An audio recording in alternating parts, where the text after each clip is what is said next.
রাস্তা দিয়ে আপনি হাঁটতেছেন, হাঁটতে হাঁটতে শয়তান আপনাকে বলে যে একটা নারী রাস্তায় বের হয়েছে, হাদিসে আসছে ইজা খারাজাত ইস্তাশরাফাহা শায়তান, নারী যখন রাস্তায় বের হয় শয়তান এই মেয়েটাকে পুরুষের কাছে মোহনীয় রূপে উপস্থাপন করে। ইবলিস বারবার কয় মেয়েটার দিকে তাকাও, আল্লাহ কয় না না নিচের দিকে তাকাও, ইবলিস কয় নারীর দিকে তাকাও, আল্লাহ বলছে নিচের দিকে তাকাও। আপনি চিন্তা করলেন কি করব, আপনি বারবার নিচের দিকে তাকিয়ে আছেন, উপরে আপনি তাকাইতেছেন না কেন? কারণ আপনার ভিতরে তাকওয়া আছে। এই যে আপনি তাকওয়ার কারণে নারীর দিকে বারবার ইবলিস বলার পরেও তাকাইলেন না। ইন্নাল্লাহা ইউহিব্বুল মুত্তাকিন, আল্লাহ পাক রব্বুল আলামিন সূরা তাওবার 4 নম্বর আয়াতে বলেন নিশ্চয়ই আল্লাহ মুত্তাকিদেরকে ভালোবাসেন।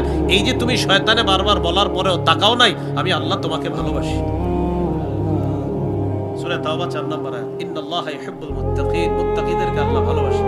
এই হলো 1 নম্বর উপকার। 2 নম্বর, যারা তাকওয়া অর্জন করবে আল্লাহ তাদের জন্য রহমত লিপিবদ্ধ করে দিবেন।